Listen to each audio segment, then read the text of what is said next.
وَلَئِنْ أَذَقْنَاهُ رَحْمَةً مِنَّا، پھر اس کے بعد جب ہمیں اس کو اپنی رحمت کا مزہ چکھاتے ہیں اپنی طرف سے، مِن بَعْدِ ضَرَّاءَ مَسَّتْهُ، اس تکلیف کے بعد جو اسے پہنچ چکی ہوتی ہے، لَيَقُولَنَّ هَذَا لِي، تو وہ پھر اترانا شروع کر دیتا ہے، وہ کہتا ہے یہ تو میرا حق تھا، وَمَا أَظُنُّ السَّاعَةَ قَائِمَةً، میرا کوئی خیال نہیں ہے کہ کوئی قیامت قائم ہوگی۔ یہ ضروری نہیں وہ کہہ بھی رہا ہو،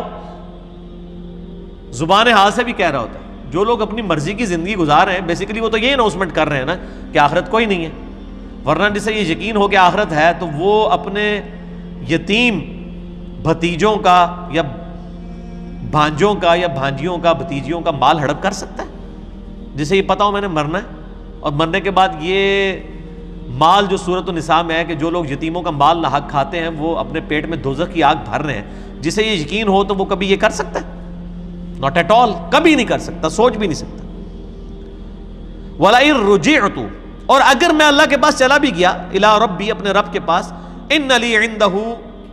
لَلْحُسْنَىٰ، تو وہاں بھی میرے لیے اکرام ہی ہوگا۔ وہ کہے گا ادھر بھی تو دیکھے نا اللہ نے مجھے اتنا نوازا ہے، ادھر بھی آخرت میری ہوگی، یہ نہیں ہو سکتا میرے بھائی۔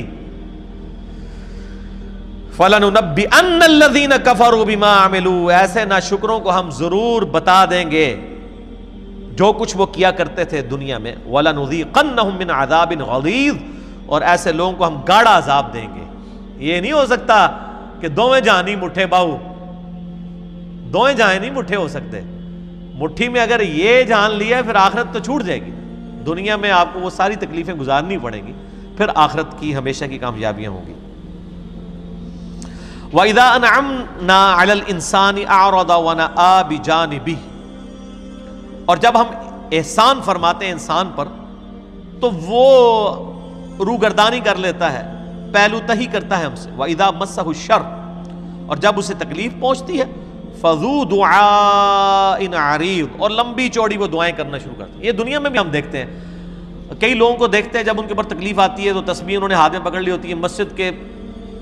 چکر شروع ہو جاتے ہیں، اور ایسے چکر ان کو چڑھتے ہیں کہ جو بیچارے سالوں سے نمازیں پڑھ رہے ہوتے ہیں وہ بھی ان کے سامنے اپنے آپ کو نیچا فیل کر رہے ہوتے ہیں، یار تو پتہ نہیں کو کیڑا کو مسئلہ ہو گیا ہے اور کتنا ہے مطلب اس کو اللہ تعالیٰ نے نواز دیا، اور جیسے ہی ان کا معاملہ سیدھا ہوتا ہے دوبارہ مسجد کا رخ نہیں کرتے۔ قُلْ أَرَأَيْتُمْ إِنْ كَانَ مِنْ عِنْدِ اللَّهِ، اے نبی علیہ السلام فرما دیجئے، اے منکرو تم مجھے بتاؤ اگر یہ قرآن جو اللہ کی طرف سے ہو، ثُمَّ كَفَرْتُمْ بِهِ، اور پھر تم نے اس کا کفر کیا، اگر اس کو ایک لمحے کے لیے فرض ہی کر لو کہ تمہارا ایمان تو نہیں لیکن ایک لمحے کے لیے فرض کر لو کہ اگر یہ واقعی اللہ کی طرف سے ہوا اور تم نے اس کا انکار کیا، من اضل ممن هو فی شقاق بعید، تو اس سے زیادہ گمراہ کون ہے جو اس اختلاف میں اس حد تک شکی ہو جائے کہ اس کے اوپر ایمان نہ لے کر آئے۔ سنریہم آیاتنا فی الآفاق، یہ سورہ حامیم السجدہ کی آیت نمبر 53، اس پہ میں فی البدی 2 گھنٹے بھی بول سکتا ہوں، بڑی مشہور آیت ہے۔ ان قریب ہم اپنے منکرین کو دکھائیں گے اپنی نشانیاں اس آفاق میں، زمین و آسمان میں، وفی انفسہم، اور ان کی اپنی جانوں میں، حتی یتبین لہم انہ الحق،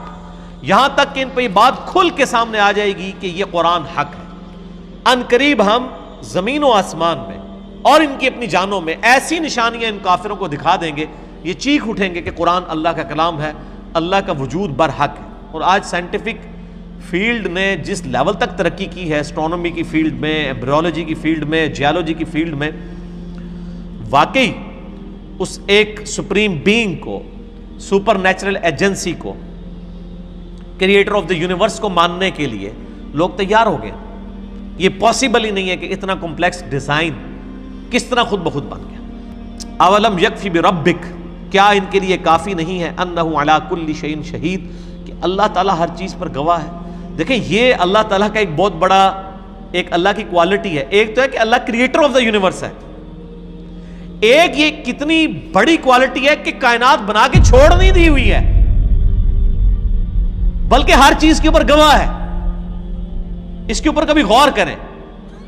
دنیا میں انسان بھی کئی ایک چیزیں مکان میں رکھ کے بھول جاتا ہے، لیکن اللہ تعالیٰ نے کروڑا کروڑ مخلوقات پیدا کی، ملینز آف سپیسیز پیدا کی، ہر سپیشیز آگے اربوں کی تعداد میں، اور ہر چیز کے اوپر اللہ کی نظر ہے۔ سورۃ الانعام میں اللہ تعالیٰ فرماتا ہے کہ کوئی درخت کا پتا نہ خشکی میں نہ تری میں نہیں گرتا مگر اللہ کے علم سے،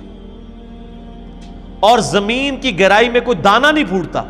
مگر اللہ کے علم سے۔ اور پھر فرمایا یہ علم اتنا کامل ہے کہ ہم نے یہ ہونے سے پہلے ہی اپنے لوح محفوظ میں لکھ لیا ہے کہ ایسے سے ہوگا۔ یعنی انسان امیجنیشن سے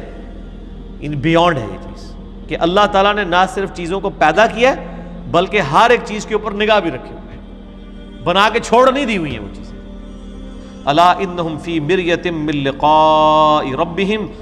آگاہ ہو جاؤ لوگ شک میں مبتلا ہیں اپنے رب سے ملنے کے بارے میں۔ الا انہ بکل شیء محیط، جبکہ اللہ تعالیٰ اس حال میں ہے کہ وہ ہر چیز کو گھیرے ہوئے ہے۔ یہ تو اسی طریقے سے ہے کہ کوئی شخص کبوتر کی طرح آنکھیں بند کر لے اور وہ کہے کہ وہ بلی غائب کر لے گا، بلی وہیں موجود ہے۔ قیامت کا دن اور جواب دہی وہ آپ کے سامنے موجود ہے، لاکھ کوئی آنکھیں بند کرے۔ اور یہ بڑی اہم بات ہے جو اللہ تعالیٰ فرماتا ہے نا کہ لوگ اللہ کی ملاقات کو بھولے ہوئے ہیں۔ اللہ کی ملاقات لوگ اس لیے بھولے ہوئے ہیں کہ ہر شخص اپنی مرضی کی زندگی گزارنا چاہتا ہے۔ اگر میں اپنی مرضی کی زندگی نہ گزارنا چاہوں پھر تو خدا میری ضرورت ہے، اور اگر میں اپنی مرضی کی زندگی گزارنا چاہوں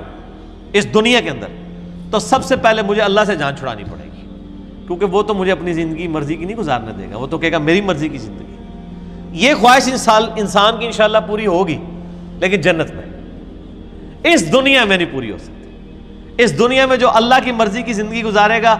وہ آخرت اپنی مرضی کی گزارے گا، اور جو دنیا اپنی مرضی کی گزارے گا پھر آخرت میں اللہ کے ہاں اس کے لیے کوئی اجر نہیں ہے۔ وَلِعَوْذُ بِاللَّهِ تَعَالَى۔